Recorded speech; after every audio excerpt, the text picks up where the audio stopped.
رب العالمین والصلاة والسلام علی سید المرسلین اما بعد فاعوذ باللہ من الشیطان الرجیم بسم اللہ الرحمن الرحیم الصلاة والسلام علیک یا رسول اللہ وعلی آلک واصحابک یا حبیب اللہ الصلاة والسلام علیک یا نبی اللہ وعلی آلک واصحابک یا نور اللہ۔ میٹھے میٹھے اسلامی بھائیوں اور مدنی چینل کے ناظرین، ایک بار پھر پروگرام پیغام قرآن لے کر حاضر ہے۔ ہر ہی پروگرام میں ایک قرآن پاک کا واقعہ اور اس سے ملنے والا سبق حاصل کرتے ہیں۔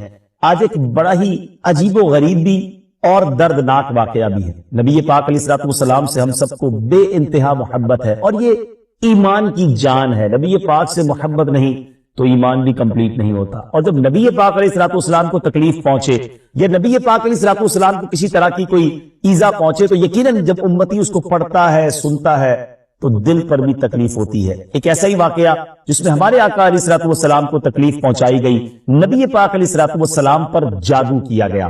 ناظرین، آج یہ واقعہ ہم سنیں گے اور یہ قرآنی واقعہ ہے اور اس کے ذریعے بہت ساری باتیں بھی سنیں گے۔ جادو کے بارے میں بڑے مسکنسپشن ہیں لوگوں کے ذہنوں میں، اور سمجھتے ہیں کہ جادو کا توڑ کرنے کے لیے بڑے عجیب و غریب عمل کرنے پڑیں گے، بڑے گناہوں والے کام کرنے پڑیں گے، اللہ کی ناراضگی والے کام بھی لوگ کرنے کے لیے تیار ہو جاتے ہیں، حرام اور ناجائز کام کرنے کے لیے تیار ہو جاتے ہیں اور سمجھتے ہیں کہ اس سے جادو سے بچا جا سکے گا۔ البتہ جادو کروانے کے لیے بھی لوگ بڑے ہی ناجائز اور حرام کام کرتے ہیں جو کہ جہنم میں لے جانے والے کام ہوتے ہیں۔ اللہ مجھے اور آپ کو ہمیشہ جادو ٹونے آصف سے محفوظ رکھے، ہر قسم کی بلاؤں سے محفوظ رکھے، اور آج قرآن کے ذریعے سمجھیں گے کہ جادو کا علاج کیا ہے، جادو ہو جائے تو بچا کیسے جا سکتا ہے، اور نبی پاک علیہ السلام پر جب جادو ہوا تھا، جادو کرنے کی کوشش کی گئی تھی، اس کا نتیجہ کیا نکلا۔ ناظرین، توجہ کے ساتھ آپ نے سلسلے میں شامل رہنا ہے۔ روایت یہ ہے کہ لبید بن عاصم یہودی اور اس کی بیٹیوں نے نبی پاک علیہ السلام پر جادو کر دیا، جس کا اثر پیارے آقا علیہ السلام کے جسم پر نمودار ہوا۔ طبیعت شریف جو ہے وہ کچھ ناساز ہونے لگی، آپ کے قلب، آپ کی عقل مبارک اور آپ کے اعتقادات پر کوئی اثر نہ ہوا، صحت مبارک پر تھوڑا سا اثر ہوا۔ چند روز بعد حضرت جبریل امین بارگاہ رسالت میں حاضر ہوئے اور عرض کی، یا رسول اللہ صلی اللہ علیہ وسلم، ایک یہودی نے آپ صلی اللہ علیہ وسلم پر جادو کر دیا، اور جادو کا جو سامان ہے وہ فلاں کنویں میں ایک پتھر کے نیچے دبا ہوا۔ سرور کائنات علیہ السلام نے حضرت علی مولا کائنات شیر خدا کرم اللہ تعالی وجہ الکریم کو بھیجا۔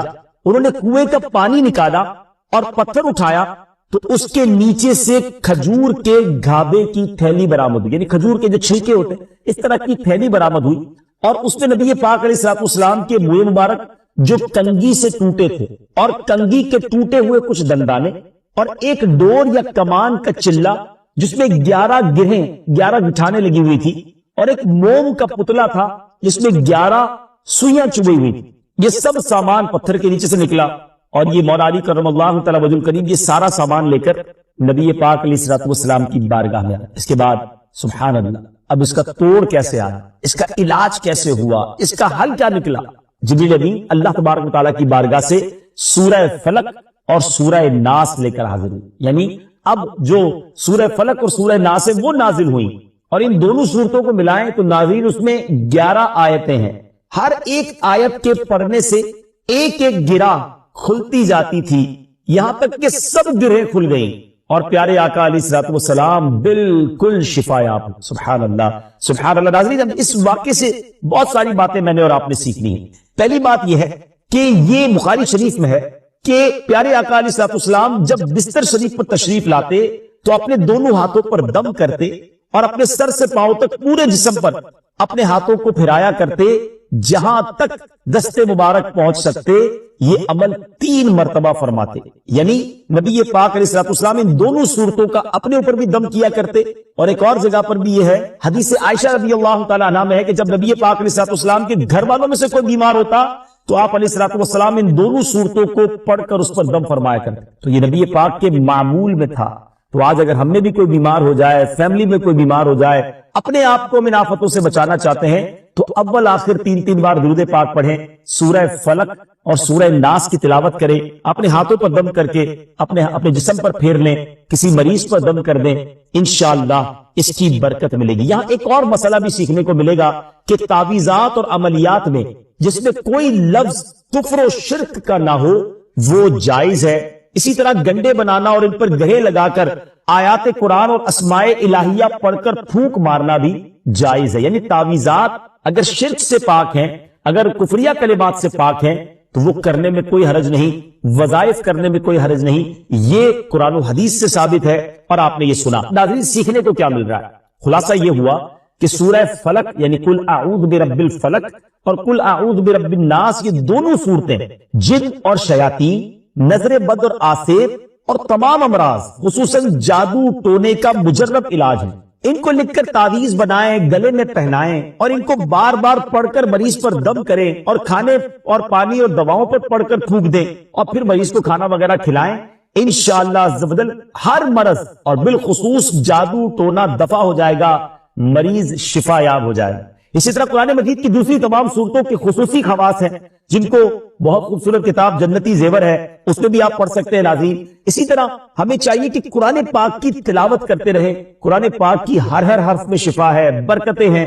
اور آج خاص طور پہ ہمارے ناظرین کو گویا وظیفہ، قرآنی وظیفہ مل رہا ہے. بہت سارے ناظرین یہ گزارش کرتے ہیں کہ ہمیں کوئی وظیفہ بتایا جائے. تو دیکھیں آج تو قرآن کے ذریعے، اور وہ وظیفہ جو نبی پاک کو رب کی طرف سے عطا ہوا، پیارے آقا علیہ الصلوۃ والسلام کو بھی شفا نصیب ہوئی، تو ہمیں ضرور اس کو اپنانا چاہیے. ناظرین، اس سے پہلے کہ میں مزید اس معاملے میں آگے بڑھوں، میں چاہتا ہوں کہ دونوں صورتوں کی تلاوت اور اس کا ترجمہ پہلے سن لیتے ہیں اور پھر مزید اس بارے میں بات کرتے ہیں کہ اس حیرت انگیز واقعے سے مجھے اور آپ کو مزید کیا سیکھنے کو ملتا ہے. پہلے سورہ فلق کی تلاوت ہوگی، سورہ ناس کی تلاوت ہوگی. میں یہاں ایک اور بات بھی کہنا چاہوں گا.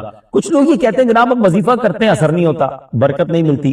پہلے یہ چیک کر لیں کہ آپ کے مخارج ٹھیک ہیں، آپ تلاوت صحیح مخارج کے ساتھ کرتے ہیں. تو اب جو تلاوت آپ سنیں گے نا تو اس میں یہ بھی چیک کر لیں کہ آپ کیا اسی طرح کے تلفظ کے ساتھ پڑھتے ہیں، اور اگر مسٹیک کر رہے ہیں تو قرآن پاک صحیح طریقے سے پڑھیے، پھر دیکھیے اس کی کیسی برکتیں ملیں. آئیے سورہ فلق اور سورہ ناس کی تلاوت اور اس کا ترجمہ. قل اعوذ برب الفلق من شر ما خلق ومن شر غاسق اذا وقب ومن شر النفاثات في العقد ومن شر حاسد اذا حسد. تم فرماؤ میں اس کی پناہ لیتا ہوں جو صبح کا پیدا کرنے والا ہے، اس کی سب مخلوق کے شر سے، اور اندھیری ڈالنے والے کے شر سے جب وہ ڈوبے، اور ان عورتوں کے شر سے جو گروہ میں پھونکتی ہیں، اور حسد والے کے شر سے جب وہ مجھ سے جلے.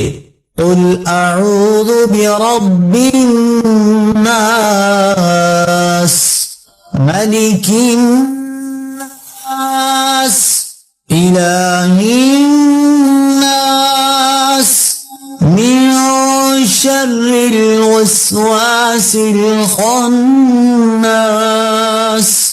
الذي يوسوس في صدور الناس من الجنة والناس. تم کہو میں اس کی پناہ میں آیا جو سب لوگوں کا رب، سب لوگوں کا بادشاہ، سب لوگوں کا خدا، اس کے شر سے جو دل میں برے خطرے ڈالے اور دبک رہے، وہ جو لوگوں کے دلوں میں وسوسے ڈالتے ہیں، جن اور آدمی.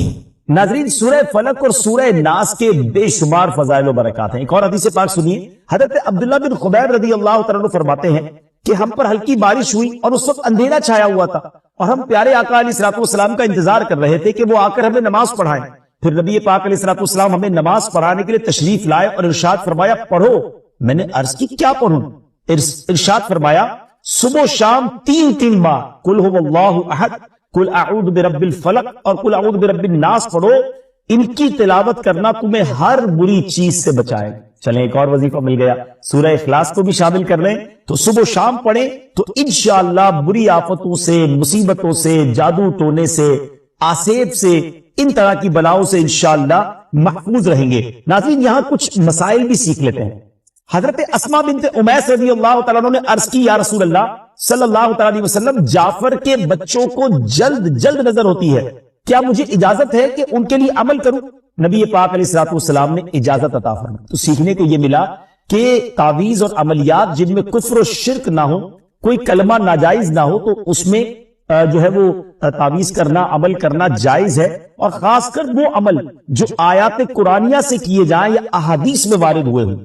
اسی طرح چند مسائل بھی سیکھنے کو ملے۔ یہ دونوں صورتیں جو ہیں ان کے شان نزول سے ہمیں معلومات کیا ملتی ہیں۔ نمبر ایک، جادو اور اس کی تاثیر حق ہے۔ کچھ لوگ جادو کا انکار کر دیتے ہیں، یہ درست نہیں۔ جادو اور اس کی تاثیر حق ہے، کیونکہ قرآن میں اس کا ذکر ہے، اور نبی پاک علیہ الصلوۃ والسلام پر بھی آپ کی صحت مبارک پر اس کا اثر ہوا۔ نمبر دو، نبی کے جسم پر جادو کا اثر ہو سکتا ہے، جیسے تلوار، تیر اور نیزے کا بھی اثر ہوتا ہے۔ یہ شان نبوت کے خلاف نہیں ہے۔ ہاں، ایسا اثر نہیں ہو سکتا کہ جس سے نبوت کے متعلقہ امور میں خلل آ جائے۔ حضرت موسیٰ علیہ الصلوۃ والسلام کے مقابلے میں جادوگر بالآخر اس لیے فیل ہوئے کیونکہ وہاں جادو سے معجزے کا مقابلہ تھا، ورنہ حضرت موسیٰ علیہ الصلوۃ والسلام کے خیال پر بھی اس جادو نے اثر کیا کہ ان کو خیال ہوا کہ یہ لاٹھیاں، رسیاں چل رہی۔ نبی کریم علیہ الصلوۃ والسلام کے خیال پر بھی اسی طرح یہی اثر ہوا تھا۔ نمبر تین، جادو کو دور کرنے میں سورہ فلق اور سورہ ناس کو خصوصی تاثیر حاصل ہے۔ نمبر چار، جادو ٹونے اور عملیات اور اثرات اور بیماریوں کو ختم کرنے کے لیے قرآن پاک کی صورتوں اور آیتوں کو استعمال کیا جا سکتا ہے، اور بخاری شریف میں سورہ فاتحہ کو اس مقصد کے لیے استعمال کرنے کا بیان موجود ہے۔ تو سورہ فاتحہ کو سورہ شفا بھی کہا جاتا ہے، تو یہ بھی شفا کے لیے بڑا مجرب اور بڑا پیارا وظیفہ ہے۔ ناظرین، یہ چند باتیں تو ہم نے اس واقعے کے متعلق سیکھی، سورہ فلق اور سورہ ناس کے کچھ فضائل بھی سنے۔ میں یہاں ایک اور بات بھی کرنا چاہتا ہوں کہ آج کل پرابلم یہ ہو گیا ہے کہ اتنے عاملین آ گئے ہیں، اتنے عمل کرنے والے لوگ آ گئے ہیں، اتنے بورڈ ہمارے شہروں اور وطن میں لگ جاتے ہیں کہ ایسا لگتا ہے ہر دوسرے آدمی پہ جن ہے یا اس پہ جادو ہو گیا ہے۔ خدارا جھوٹے عاملین سے اپنے آپ کو بچائیے۔ اگر جینے کی تمنا ہے تو کچھ پہچان پیدا، لوگوں کے گھر بک جاتے ہیں، لوگوں کی عزتیں پامال ہو جاتی ہیں، عجیب ماحول ہو گیا ہے۔ کچھ بد نصیب تو وہ ہیں جو کسی کو تباہ کرنے کے لیے جادو کروانے جاتے ہیں اور ہزاروں لاکھوں روپے خرچ کرتے ہیں، اور پھر بیچارے کچھ جب بیمار ہو جاتے ہیں تو اپنا بعض اوقات ڈاکٹری مسئلہ ہوتا ہے اور وہ بھی کسی عامل کے حق پہ چڑھ جاتے ہیں، اور وہ کہتا ہے جناب آپ کے گھر میں بہت برا عمل ہوا ہے، فلاں جگہ کوئی چیز دبی ہوئی ہے، اور اس کو اب سنبھالنے کے لیے، اس کو نکالنے کے لیے اتنے بکرے چاہیے، اتنے مرغے چاہیے، اتنے انڈے چاہیے، قبرستان میں یہ عمل کرنا ہوگا، اور پھر غریب آدمی اپنی چیزوں کو بیچ بیچ کر ہزاروں لاکھوں روپے دے دیتے ہیں اور خاندان کے خاندان ٹوٹ جاتے ہیں۔ ایسا نہ، پلیز ایسا نہ کریں، بلکہ میں تو ان عاملین سے بھی گزارش کروں گا کہ حلال روزی کی طرف آئیں۔ دعوت اسلامی نے بڑا شاندار ایک انداز اختیار کیا، اللہ سلامت رکھے دعوت اسلامی کے مدنی ماحول کو۔ ناظرین، آپ سوچ رہے ہوں گے کہ پھر ہماری بیماریوں کے لیے ہم تعویذ کس سے لیں، ہم یہ وظائف کہاں سے لیں؟ آپ کی دعوت اسلامی ہے نا، الحمدللہ دعوت اسلامی کا ایک شعبہ ہے جس کا نام ہی مکتوبات و تعویذات عطاریہ ہے۔ اس میں آپ کو بغیر کسی فیس کے، جی ہاں بغیر کسی فیس کے، لاکھوں لاکھ تعویذ ہر مہینے ناظرین یہاں سے دیے جاتے ہیں، پوسٹ بھی کیے جاتے ہیں، کوریئر بھی کیے جاتے ہیں، اس کی بھی کوئی فیس نہیں لی جاتی۔ تو یہ تعویذات آپ دعوت اسلامی کے مرکز سے رابطہ کر کے لے لیجئے۔ آن لائن تعویذات کی سروس بھی موجود ہے، حالانکہ دعوت اسلامی کا اس ڈپارٹمنٹ پر لاکھوں کروڑوں روپے خرچ ہو رہا ہے، مگر اس لیے اس کو فری رکھا ہے تاکہ امت کے لیے آسانی ہو، دکھیاری امت جو ہے ان کے مسائل حل ہو جائیں، نہ جانے کس کی دعا لگ جائے اور ہمارا بیڑا پار ہو جائے۔ ہاں، اس میں یہ ضرور میں کہوں گا کہ وہ لوگ جو یہ پروگرام دیکھ رہے ہیں اور ان کو لگتا ہے کہ میں اس شعبے کو سپورٹ کروں، دعوت اسلامی جس شعبے میں خرچ کر رہی ہے اور نہ جانے کتنے دکھیارے مسلمانوں کی دعائیں لے رہی ہے، تو اگر آپ دعوت اسلامی کے شعبہ تعویذات عطاریہ میں سپورٹ کرنا چاہتے ہیں، اپنا ڈونیشن دینا چاہتے ہیں، تو بھی ہم سے رابطہ کر لیجئے۔ لیکن پلیز ان جھوٹے عاملوں سے اپنے آپ کو بچائیے۔ اور مجھے جو ناظرین سن رہے ہیں، ہر بندے پر جادو نہیں ہوتا، ہر بندے پر جن نہیں آ جاتا، ہر بات میں وسوسہ نہ لایا کرے، وظائف پڑھ لیا کرے۔ صبح شام یہ وظیفہ ہمیں نبی پاک نے دے دیا ہے، صبح گھر سے پڑھ کر نکلے، شام گھر پر آ کر سونے سے پہلے پڑھ لے، آیت الکرسی سونے سے پہلے پڑھ لے، اللہ نے چاہا خیر آپ کا مقدر رہے گی، اور مزید ضرورت ہو تو دعوت اسلامی کے اس شعبے سے رابطہ کر لیں۔ میں امید کرتا ہوں کہ آج کے اس واقعے سے ہمیں یہ سیکھنے کو ملا کہ قرآنی وظائف کی کیا اہمیت ہے، اور جائز وظائف کرنے میں، تعویذات کرنے میں کوئی حرج نہیں۔ آخری بات، نبی پاک علیہ الصلوۃ والسلام کو پتہ چل گیا، جبریل امین نے بتا دیا کہ جادو کس نے کیا، مگر نبی پاک علیہ الصلوۃ والسلام نے بدلہ نہیں لی، سزا نہیں دی۔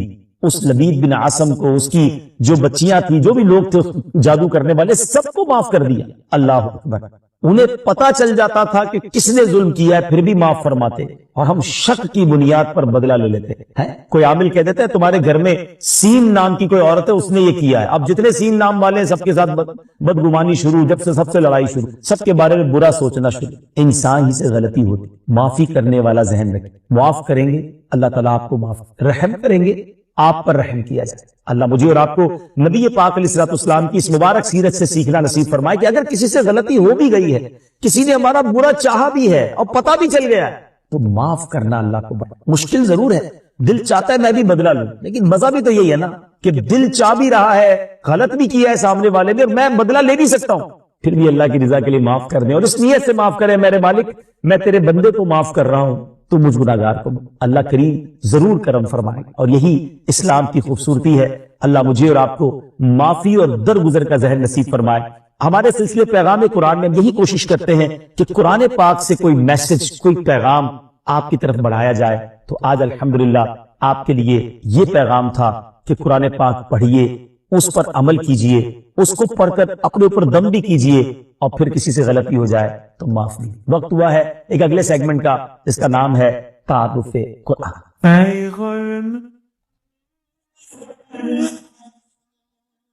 ناظرین، وقت ہوا ہے ہمارے بہت ہی خوبصورت سیگمنٹ تعارف قرآن کا، اور آج تعارف قرآن میں ہم قرآن پاک کی انہی دو سورتوں کی بات کریں گے جس کا ذکر ہم نے اپنے سلسلہ پیغام قرآن میں کیا، یعنی سورہ فلق اور سورہ ناس۔ سب سے پہلے بات کرتے ہیں سورہ فلق کی۔ سورہ فلق مدینہ منورہ میں نازل ہوئی، اور ایک قول یہ ہے کہ مکہ مکرمہ میں نازل ہوئی۔ پہلا قول زیادہ صحیح ہے کیونکہ اس کے شان نزول سے اسی کی تائید ہوتی ہے۔ رکوع اور آیات کی تعداد، اس صورت میں 1 رکوع اور 5 آیتیں۔ فلق نام رکھنے کی وجہ، فلق کے کئی معنی ہیں اور یہاں اس سے مراد صبح ہے، اور چونکہ اس صورت کی پہلی آیت میں لفظ موجود ہے، اس مناسبت سے اسے سورہ فلق کہتے ہیں۔ پیارے آقا علیہ الصلوۃ والسلام نے ایک بار اس سورت کے بارے میں ارشاد فرمایا، کیا تم نے نہیں دیکھا کہ آج رات مجھ پر ایسی آیتیں نازل ہوئی ہیں جن کی مثل نہیں دیکھی گئی؟ وہ آیتیں قل اعوذ برب الفلق سورت کے آخر تک اور قل اعوذ برب الناس سورت کے آخر تک ہے۔ سبحان اللہ۔ تو اس سورت کے بارے میں بڑے فضائل نبی پاک علیہ الصلوۃ والسلام نے ارشاد فرمائے۔ ایک بار حضرت عابس جہنی رضی اللہ تعالیٰ سے روایت ہے کہ نبی پاک علیہ الصلوۃ والسلام نے ارشاد فرمایا، میں تمہیں وہ کلمات نہ بتاؤں جو شریر، جنات اور نظر بد سے اللہ تعالیٰ کی پناہ طلب کرنے میں سب سے افضل ہے۔ انہوں نے عرض کی، یا رسول اللہ صلی اللہ تعالیٰ علیہ وسلم کیوں نہیں، آپ ضرور بتائیے۔ ارشاد فرمایا وہ کلمات یہ دونوں صورتیں ہیں، قل اعوذ برب الفلق اور قل اعوذ برب الناس۔ سبحان اللہ۔ اب آئیے سورہ ناس کے بارے میں کچھ سن لیتے ہیں، اس کی فضیلت بھی جان لیتے ہیں۔ سورہ ناس جو ہے ناظرین، یہ قرآن پاک کی ترتیب کے لحاظ سے سب سے آخری سورت ہے۔ اس کا مقام نزول، سورہ ناس زیادہ صحیح قول کے مطابق مدنی ہے۔ اس سورت میں 1 رکوع اور 6 آیتیں ہیں۔ الناس نام رکھنے کی وجہ، عربی میں انسانوں کو الناس کہتے ہیں، اور اس سورت کی پہلی آیت میں یہ لفظ موجود ہے، اس مناسبت سے اسے سورہ الناس کہتے ہیں یا اسے سورۃ الناس کہتے ہیں۔ سورۃ الناس کے مضامین، اس سورہ مبارکہ میں ان جنات اور انسانوں سے اللہ تعالیٰ کی پناہ مانگنے کی تعلیم دی گئی ہے جو لوگوں کے دلوں میں وسوسے ڈالتے ہیں۔ سورہ فلق کے ساتھ اس کی مناسبت کیا ہے؟ سورۃ الناس کی اپنے سے ماقبل سورت سورہ فلق کے ساتھ مناسبت یہ ہے کہ سورہ فلق میں ظاہری شر سے اللہ تعالیٰ کی پناہ مانگنے کی تعلیم دی گئی تھی، اور اس صورت میں خفیہ شر سے اللہ تعالیٰ کی پناہ مانگنے کی تعلیم دی گئی ہے۔ اللہ تعالیٰ ہمیں ہر طرح کے شر سے محفوظ فرمائے، قرآن پاک پڑھنے، سمجھنے اور اس پر عمل کرنا نصیب فرمائے۔ مدنی چینل دیکھتے رہیے، اگلے سلسلے میں ایک اور پیغام قرآن لے کر حاضر ہوں گے۔ صلو علی الحبیب صلی اللہ تعالی علی محمد صلی اللہ تعالی علیہ وسلم ہے، تو کہا میں تو ان کو نہیں جانتا اور میں تو ان کو مانتا بھی نہیں ہوں۔ اب آپ سمجھیے گا بات کو کہ وہ کہتا ہے نہ میں ان کو جانتا ہوں نہ میں ان کو مانتا ہوں۔ کہ نہیں، مجھے میرے نبی علیہ الصلوۃ والسلام نے آپ کے پاس بھیجا ہے، آپ ہی کے بارے میں اشارہ تھا، آپ کو سلام دینے کا بھی کہا ہے، اور آپ کے لیے ایک بات یہ بھی فرمائی کہ آپ کے لیے جو دعا مانگی گئی تھی نا وہ قبول ہو گئی ہے۔ کہتا ہے اچھا، تم اللہ کی قسم کھا کر کہہ سکتے ہو کہ تمہارے نبی نے بھیجا ہے؟ کہا میں رب کی قسم کھا کے کہتا ہوں، مجھے میرے نبی نے ہی آ کر کہا ہے۔ کہا اچھا۔ اب اس کا ہاتھ پکڑا اور اپنے گھر کے اندر لے گئی۔ چھت پر لے جانے کے بعد کہتا ہے اپنا ہاتھ دو، ہاتھ پکڑ کر کہتا ہے مجھے کلمہ پڑھا اور مسلمان کرو۔ اشہد ان لا الہ الا اللہ واشہد ان محمدا عبدہ ورسولہ۔ اس نے کلمہ پڑھا، مسلمان ہو گیا۔ مسلمان ہونے کے بعد اس نے اپنے بیٹے کو بلایا، بیٹے کو کہا بیٹا دیکھو میں مسلمان ہو گیا ہوں، اگر تم مسلمان ہوتے تو ٹھیک ہے، ورنہ تمہارا میرا آج سے رشتہ ختم۔ بیٹا کہتا ہے بابا جان آپ مسلمان ہو گئے، میں بھی کلمہ پڑھتا ہوں، کلمہ پڑھ کے وہ بھی مسلمان ہو گیا۔ اب جتنے لوگ اس گھر میں بزنس کرنے آئے تھے، لیتی دیتی کرنے آئے تھے، پیسے وصول یا بزنس میٹنگ چل رہی تھی، سب کو اس نے پتہ کیا کہا دیکھو بھائیو میں مسلمان ہو گیا ہوں، تم میں سے بہت سارے وہ لوگ ہیں جن کے اوپر میرے پیسے نکلتے ہیں، آج جو مسلمان ہوگا سارے پیسے معاف، اور جو مسلمان نہیں ہوتا میرے پیسے دو، تمہارا میرا کاروبار ختم۔ بڑی تعداد میں لوگوں نے کلمہ پڑھا، وہ بھی مسلمان ہو گئے۔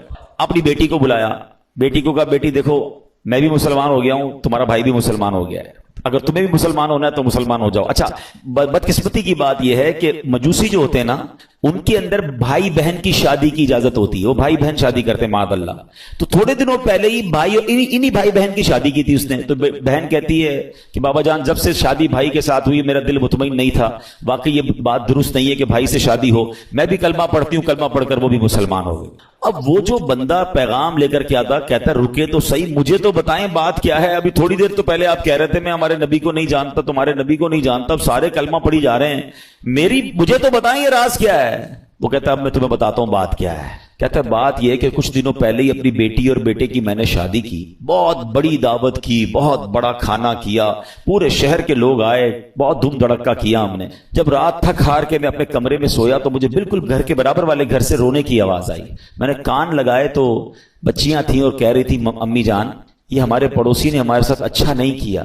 ماں کہتی کیا ہوا؟ کہا امی جان اتنے اچھے اچھے کھانے بنائے، ساری رات خوشبو آتی رہی، ہمیں کھانا نہیں بھجوایا، ہم بھوکی سو گئیں، حالانکہ ہم اللہ کے آخری نبی صلی اللہ علیہ وسلم کی اولاد میں سے ہیں۔ وہ سید فیملی تھی۔ یہ کہتے مجھے نہیں پتا تھا کہ مسلمانوں کے نبی کون ہیں اور ان کا کیا مرتبہ ہے، مجھے یہ پتا چلا کہ یہ ان کے نبی کی اولاد ہے، اور میں بے قرار ہو گیا کہ سارے شہر نے کھایا، میں پڑوسیوں کو بھول گیا۔